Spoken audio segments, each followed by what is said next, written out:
आज जो 12th maths के अंतर्गत हम लेने जा रहे हैं वो है फलनों का फलन। एक फलन के अंदर अगर दूसरा फलन मौजूद होता है तो उस स्थिति में उसका अवकलन किस प्रकार से किया जा सकता है, ये बहुत इंपॉर्टेंट होता है। तो चलिए देखते हैं। जैसे एक फंक्शन है y is equal to function of g of x। अगर इसे देखें तो function of g of x means g of x जो है वो अंदर मौजूद है, जबकि function of x function f gx पर डिपेंड कर रहा है। तो इस स्थिति में एक डिपेंडेंट और दूसरा इंडिपेंडेंट फंक्शन होता है। g of x independent function है और f जो है वो डिपेंडेंट है g ऑफ x पर।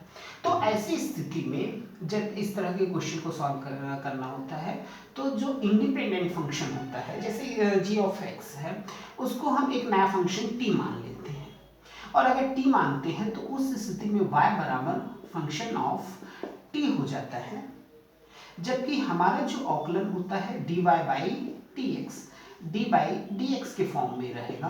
चूंकि यहाँ t है तो t के रिस्पेक्ट में डिफरेंशिएशन पॉसिबल नहीं है, इसलिए इसको कन्वर्ट करना पड़ता है d by d T function of t और d t by d x. अब t की जो वैल्यू है वो पुटअप की जा सकती है। d बाई डी टी का अगर डिफरेंशिएशन करते हैं तो सपोज f डैश t और d by d x T जो था वो g ऑफ x होता है। तो dy by d x which is equal to f dash t into, अब इसका डिफरेंशिएशन g डैश x और जो वैल्यू है वो पुटअप कर देते हैं dy by d x is equal to f dash t की जगह उसकी values function g of x into g dash x। तो इस प्रकार ये प्रक्रिया होती है अवकलन की फलनों के अंदर फलन का। अब हम इसी में एग्जाम्पल लेके उसको सॉल्व करने का प्रयास करते हैं कि इसके बेस पे एग्जाम्पल क्या होंगे। तो दो एग्जाम्पल इसके आधार पर लेने का प्रयास कर रहे हैं हम लोग, दो अलग अलग फंक्शन। जैसे पहला फंक्शन है cos क्यूब x और दूसरा हमारा फंक्शन है sin x क्यूब। अगर देखें तो दोनों अलग अलग प्रक्रियाओं के क्वेश्चंस हैं। तो यहाँ पर y is equal to cos cube x d y by d x, x के सापेक्ष अवकलन करने पर d by d x cos cube x। अब अगर इसको अलग देखें तो डी बाई डी एक्स इसको लिखा जा सकता है कॉस x का होल क्यूब। तो यहाँ कॉस x जो है वो इंडिपेंडेंट फंक्शन है और उसके ऊपर घातांक 3 वो डिपेंडेंट है। तो इस स्थिति में cos x को अगर हम t मानते हैं तो d by d x T cube, जैसा कि बताया गया था शुरुआत में ही कि cos x t माना गया है तो cos x की जगह t हो गया t का क्यूब, किंतु यहाँ d by d x differentiation with respect of x है।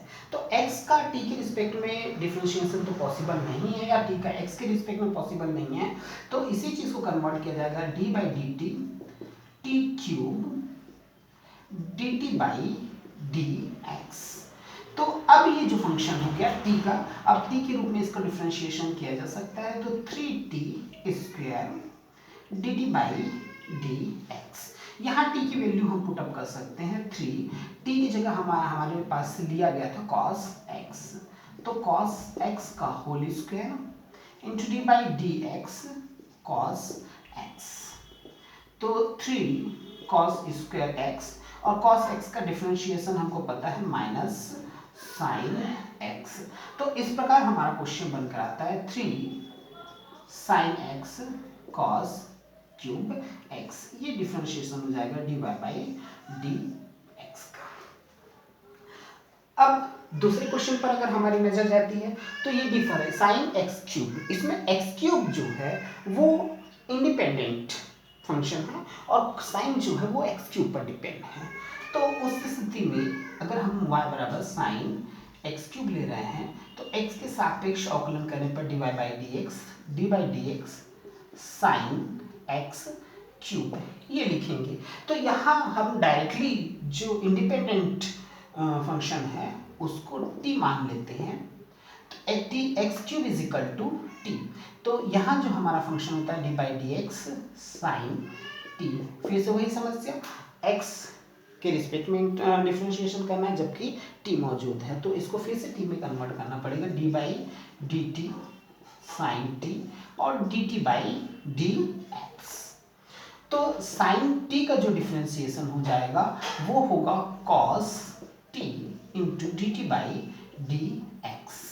टी की वैल्यू को पुटअप करते हैं हम, कॉस एक्स का cube into d by d x x cube.